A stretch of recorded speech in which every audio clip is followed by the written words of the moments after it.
টানা জনতা প্রশ্ন সংগ্রাম প্রশ্ন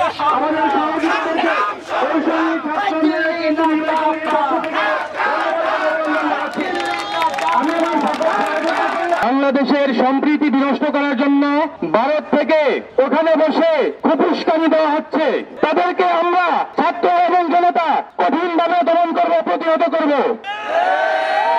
আমরা আমাদের প্রিয় ভাই সাইফুল ইসলাম আলিফ ভাইয়ের উপর যারা নির্মমভাবে হত্যা করেছে তাকে তার তীব্র নিন্দা এবং প্রতিবাদ জানাচ্ছি এবং এই জায়গা থেকে ঘোষণা করছি অনতিবিলম্বে সাইফুল ইসলাম আলিফ ভাইয়ের হত্যাকারীদেরকে ধরে গ্রেফতার করে দৃষ্টান্তমূলক ফাঁসির শাস্তি কার্যকর করতে হবে।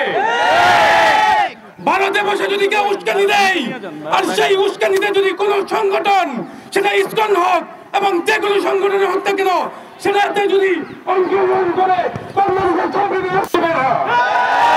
চিন্ময় কৃষ্ণ ঝা সে একজন রাষ্ট্রদ্রোহী, তাকে বাংলাদেশের ছাত্র জনতা কোনোভাবেই ছাড় দিবে না।